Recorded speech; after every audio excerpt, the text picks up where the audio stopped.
Yensua Ade dwumade so no ye ba besua bibi foforo na ba bi kwa ye kwakosua no eye labadi onipa nso a wo ba be kire ye adeko a ye besua ne no eye Sunday Latizan enti adeko a ento se ebekwa awieye no na wasua wo Yensua Ade dwumade so no Sandra wa ha se obeboa ye Sandra mpacha o mechia o na pom ti sei adwumamo nso ye danyame ase Yensua Ade dwumade nso da ase se wa ma yakwenya se ye mra na kire ye bibi na mpacho wo kire ye den ye ba ye me de me hwen we ye ntakra we me nse den hu se de boy atade mu ibi o we nsu minim se de ye di me akuro se de be ye we num nyina we pe na minim na de ban se aya na tailor for de ye adwuma nso me ba me hu machine na engu ni ko mu nso no makase e bia obepempam enti ye be hwe Sandra mpacho eden na wo kire ye ne mpacho enen no me pese me tre bridal fan se na ye bridal fan okay omo ayefrofo omo mo ware ni omo kra no edi hu omo ho no ne fe bridal fan no won say bi o ha ne kra no o hu ne ho star kakra bi oh okay eti ne ede ye ne wo ho na ye fan no baako a we ye den okay mpacho bridal fan no asa na be bridal fan uhia made bi ye friend skeleton na skeleton ne ba no shape bebre okay ba we ne ye friend 360 we ye 360 shape na to say twa ne ho kuku a jo nti bia ne shape ye wo shape bebre obia ne openti ubehia skeleton no na we hia we ye friend trimmings okay trimmings no say wo colors bebre depending on said the eye from no pelo jo na we so ye a friend of feathers ntakra it say me ba ye metwa ntakra oh okay na we so e flowers and also flower no any type of flower bia obetimi use e dey aye depending on the color na nipa no eh we see any type of flower bia until your flowers so me feature am timi ko tete ultimi depending design a opese wo nye etimi the flower mo no cry ye fan oh okay I see o hihye obetimi ahihye no wenya ne nice shape I see and na we so your friend glue UHU no say wunni hot glue a obetimi use UHU glue okay na hot glue no we no because of light issue near they say light ni ho a no we use UHU enti akwa say manual and automatic we ya glue enti glue we na odi be share gun nim glue gun okay na odi aye ejuma no enti ebi kura na hye me pa twan ebi na mum de say hye na so say we no de ehia ma electricity yes enti se ba ne se ba bia wo no light ni ho a ubetumi ayusu UHU no na odi aye adekro no a yate ye da say but was say yen hwe bibin so we ya no ye den sin we wait me chi ye sin we oh okay we na no nye din bebre enchena awai but e betimi aye all right okay just that we no the ya last the quality no gina for check jo gina yate ase simpacho niema obehia for bridal fan na we no the straw we ye glue na we glue no na ye de hye we mu jo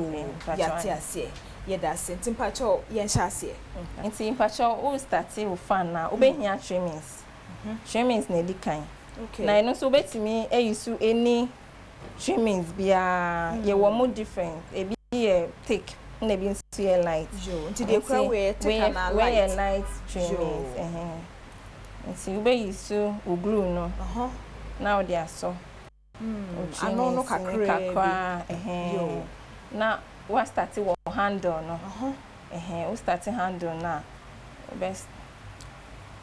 we the best handle no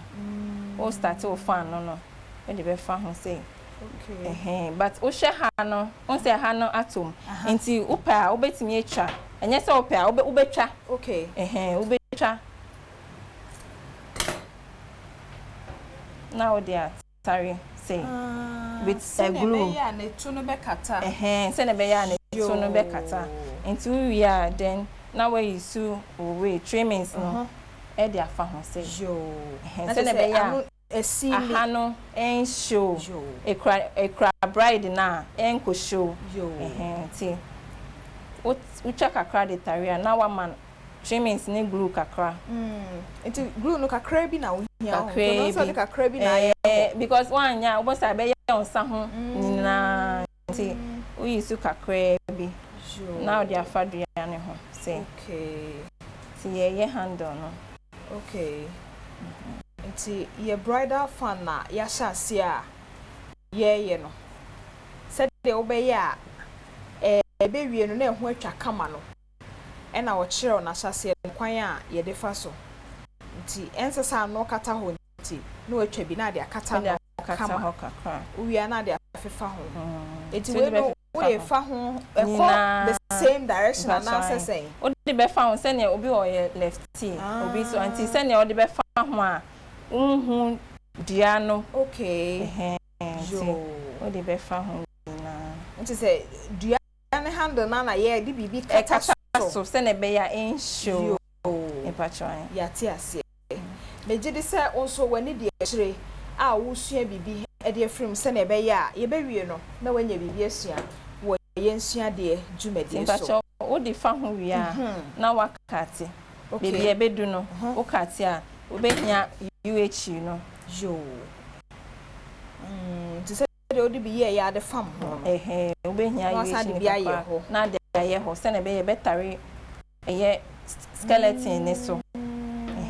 betare so okay enti ense se de etwa to no o de be fa aha no se betare e wo se entare ade no yo o de fa height mi yi enti ya na ye de tare so se ne be ye de feathers no e be fa so okay ti ase pacho baby aye du no ye be hia feathers yo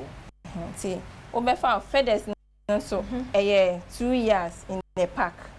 o my no years we na mo disu o be say 2 years na o be hia o be o penny okay take no be hia be 4 years enti depending on the panic color no any send your pen no 2 years na e ma fan no nye kese okay nye kese bebre enti wo fa o feathers na why you use glue gun this time you use glue gun no because no e wo so de o try yen say ma na ye enti when you be di kan yi so okay na cha wo ye use the same me hu se wo de ahye ma plug enti o pese won use a gun ni na wo de glue stick my friend is stick na wo de ahye anto de be hye na chi he bi so ma ye hu se chire ha na kwan ne da na de ahye ho to de hye ho wo de sha eno ano no eno abe ba e wo se enye hot yo ya ti da se nti o be fa o feathers no o fa feathers as a beginner de e wo se won check won fa tape na won check say bia o measure 1 inch and no say wo fa feather na o de beto ha okay but because my used to 90 me fa me measure ti na ya ma na kokwa na my ti say yen ya ye afa ni Yensua wo Yensua de so no ese yen ya tape measure no na je say de ato ho enti 1 inch ni kire say wo ye bibi say je say aha no e de besi aha now the now the feather na to ano no yo ti ma fa feather ni sisi a ti o de hot glue ne beka ano no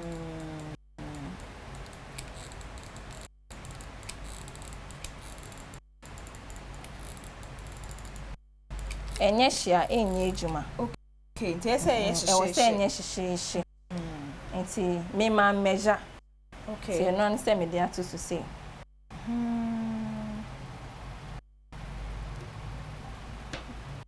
okay ti o de be ye nti ano na wo de be ye no ese wo de ye wa de kosi wo se onya ankosi wo de ye no round yo ama na si okay na mpache wo to say wo de aye so say no e bia na aye bibi na uja hokọ baba no na enye den e beba na edin eye den so a wo ye ne ntem because eye den na wire dem a wo yi no na eye time nti bia why we o pese wunyi na fa different feather to ho because it me mix colors no. Okay. E bia green pese me yi na me fa white en hye ho na me fa white into so a metimi yi na ma hye no fofo. Okay. Okay. It depending how oh yeah no. Obeye no. Ti e wo se o ma ohunye ha. Enti me gye se e ho nso uguso usua de wa hye ne nso. Enti we no ni adaje a ye nko ho. Wo de won saka pe na se utumi ye wie na we yi won se free ho se na e be ya glue gun no any glue na de aye so no enkeki na emadwuma na nye time ana se ensei. Enti ye bridal fan no na ye guso a Sandy Latizan eguso a o kire ye no. Nti je se fan no aya ye hu no fefe hu no ana wo ye yo won say onwie so me je se wo hu se de ade ne ko no na che se watumi hu se ye wi a ye bridal fan. Okay. I see. Teacher said ni here say wo de skeleton no ebe fa so ne ogru yo ntu be ya na wo de ehia ama na do say okay nti me guso a me yo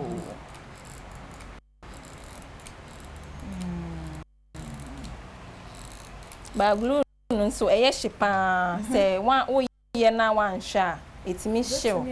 na etu nsa no ye hye na mo ya mo wo bibia mo de hye mo nsa na say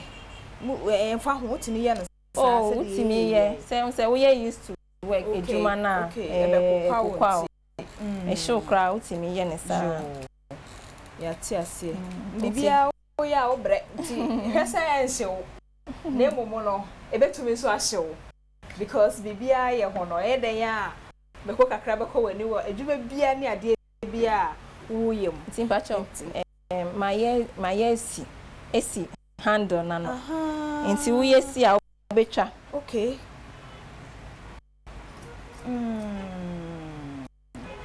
just atare ti abeshia nti we sa call nest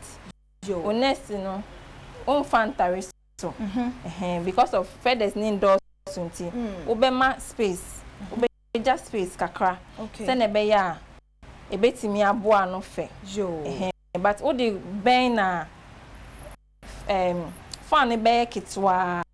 o de ben say ya wunya bibia o de be ye middle no nti say no a we ni so no obema na be nim kakra na tumi cover so yo yati ase okay say ano ye feathers na manesi nti say ano bride na or the fan we no on penny fan bebre okay nti be use kakra bi be ma fan na ye light e won nsem bride no me ne ya adwen because say na tade e se ne mu odudu ontimi me kura we nso dudu but e bi mo so pen no heavy well e ya so na e bi pen akese bolo le bi so pen ntenti a wate ase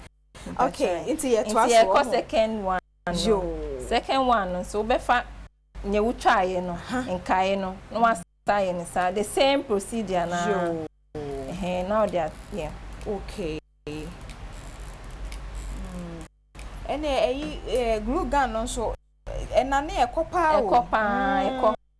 enti we na on penny bebre nti me de feathers no abanim okay se na be ya light e won nsem but open bebre a me de be ba no pe but penny light ninti ahana e wo se me ati ase nti won so ni nyina na usua na o hwe enti abenim kakra na se kwan abedem kakra se na be ya emunye du bebre emma ayefro no okay yati ase sa kora okay ebia na afei na washa se a wo hwa de ye friend no bridal fan de aya na ayefro no kura omde hu ho no eno na Sandy Latizan kire ye wo Yensua Ade jumedie so se na be ya wo so ubenya bibi asua na abrabo no wo de ato aso eno nti na ye wa ha ya yegu so a pasho nasa nti me de foforo ehye okay it depending on dodo a wo ye no ese se otimi nya glue no but esa na wo nya glue a obetimi eyisu yo e de ato aso yo ati ase nti we no ye nika because wo manual na wo automatic there it is a how far a habefa nti we enye say excuse ya ma light out nti mentumi anya djuma asem so nti just say we ya djuma onimu ya kania ho kania ni ho oda banko a wo bedidi so ati ase enti mo ani nko ho nti pacho ya ye middle no second way nti e opese nko next one na sene bride ni penny light no e wo se me ade one enka ho okay yo enti at the end of the day no esi ehu sa hakata wo ho be kata yese ya enye fe nti wo se won kata ho okay yati ase nti we third round yes but ye pen bebre mu pen bebre nti eno so me space kakra okay yati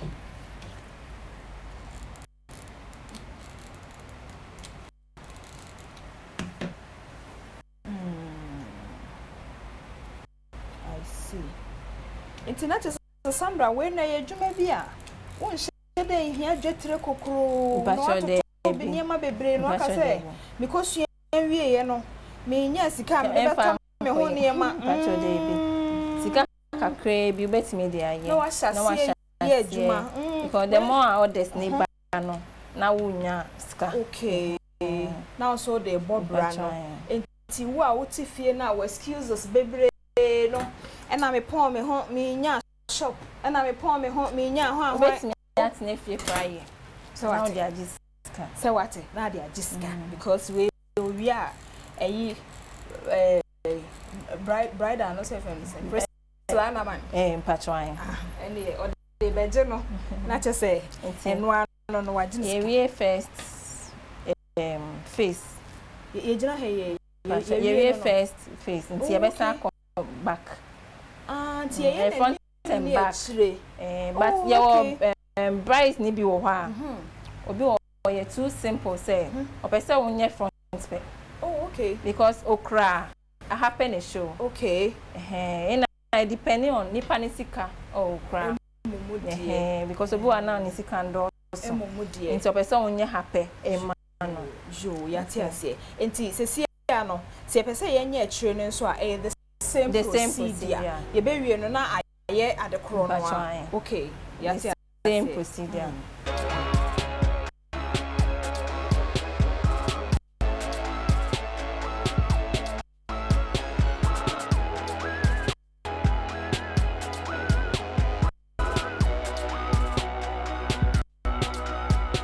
pacho se ye wie front and back ye nim ni atire okay nti ye nim ni atire ni obetimi atene no anyhow a open no nti ye nim any atire nti se ne opese on design ni bia no e be depend how a open no wow nti ye wie front and back nti aka next step which is the trimmings your next step no so trimmings trimmings ni o fa obefa hot glue o pese middle ni nyefe nti obefa hot glue okay mi so mu ana mpacho ye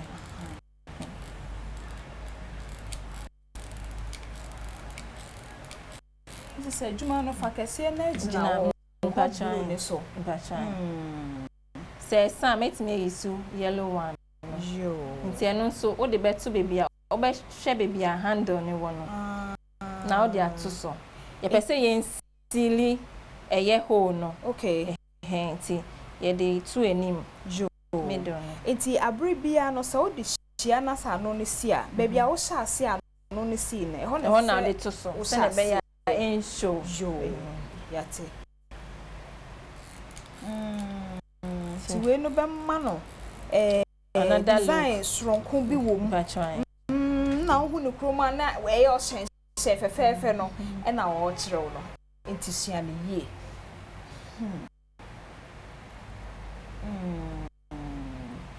she won when so I say I show kafra kafra yo kafra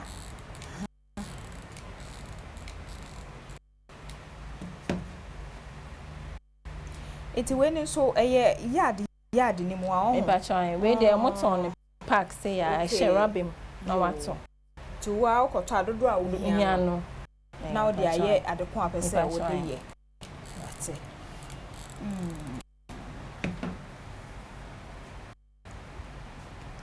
okay tiano so be yesi na wetwa yo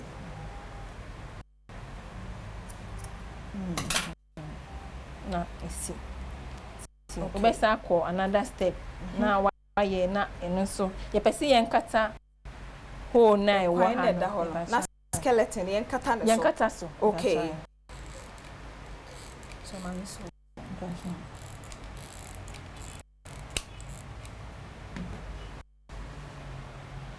yen kata so ba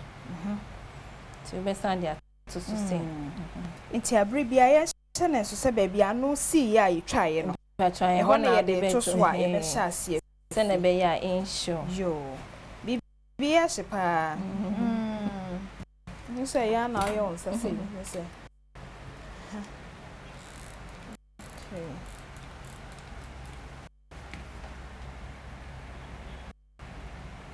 wow skeleton na iraba ira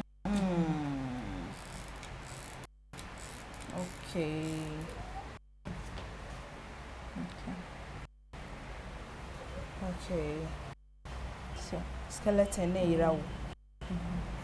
nti e ka kitwa kra na obetimi asa de aye yo na say flower crown ni so a ope a uye 2 steps na o hwe na tokro ni so a no an say wape flower no na we susu ahwe say okay ya na enye okay so a no wasa ye another step okay enti we no ye de to so no you say enye okay because who say skeleton na crack ho enti ye wose ye nkata so okay I see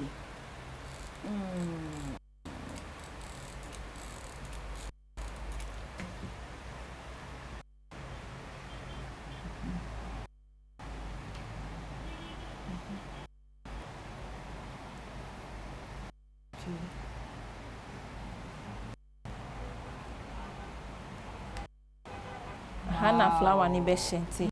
e wo se enhye ho na onfa flower no to so I see this say skeleton e de shase no yakata ne so ayira so anya sa ayira keke ayira ye fefe fe okay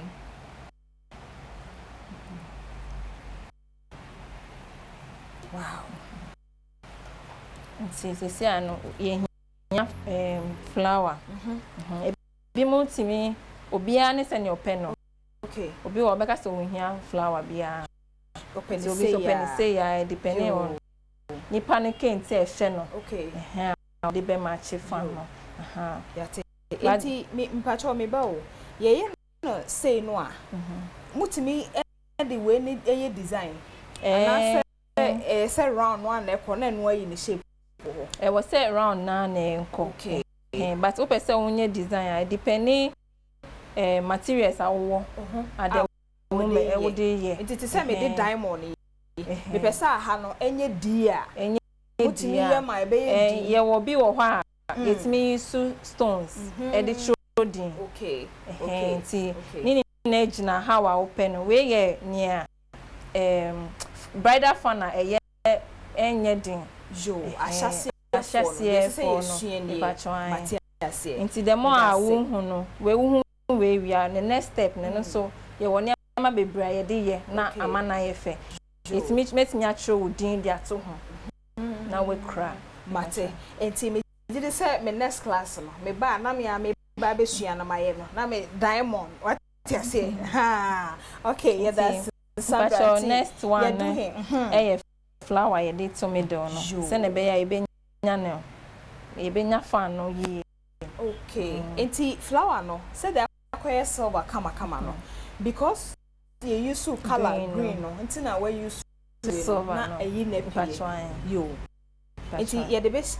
best in patch of flower no. Eno so be hia glue. Enti eno so the glue ni be ka flower na no. Glue ni dey side e chi ade enti bia e be hu o table so bia enti mi fa. Okay.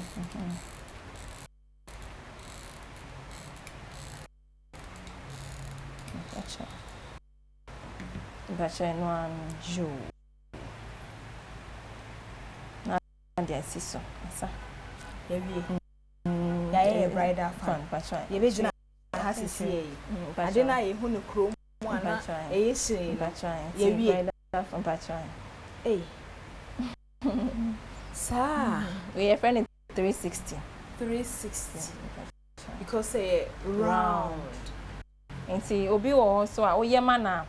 open cute. One say we looking cute but obi open more cuter. Made the scissors no ebe shape ya no na amana ye kokro wa for more mo penny man kitwa. Okay. Enti ya ye afoforo ya enne na afi na ye sua ne de cutting no kran so no so experience e bitwa. It today Jan say ya my na say at the end of the day no dey hear na say yeah bridal fan and I go say from na no mu yesi so hu ye enti Yensua de adwumadi no enne de ya boa ama watumi asua no Sandra ye fa na say de wa kire yen ifi na ekwa beboa obi but na nyina akọ kasem fi say we nyina otoye e hu scissors ye hu gun ye hu anwan say obi kura he a eno obetumi ahya ase so e bibisa say ukra we no material ni bibia no ukra 200 and 250 a okay obetumi ahya to ne ma no na waye bachwan yate enti efri na ekọ megidi se wanya bibi asua wa abrabom a wo de betoa abrabon ne so eno nti ena wo kwa da bia esese wo hwe afisem e wo bedwam dwumadi so Yensua de adwumadi na wo so wanya bibi a wo de won sabeye so ate ase se aha mfa na won sa no nso atumi aboa na afa Sunday Artisan ena ne waboa yen ya yetumi ayeye bridal fan Sunday bia na pese yen fro anase yen hwehwe wa hefa na yen ho oh me patcho me wo Instagram any Facebook at Sunday Artisan sure na opese on frame so my number by 0244 259033 jo yeda asepa nyame hia so waboa ya ma anuanom Yensua de adwumadi enne de yesua ye eye bridal fan ene krami so ho ene krami wo so sua ye na ya wo de yi achia se de me de yi achien so hwe ne fe what I say Sadik ena amo ena omo ye me cameraman na omo boa ma ye betwa ye personal na ma wa ho siesie hima enso na boa ya ye bedu Sunday Artisan hono ma ye tumi asua de a ente say enka ne ye hwe ye nsuhire ye ofe ni kwe adaroma Sunday Artisan pacho ye da say nyame hira me de ma me chira diamond me da say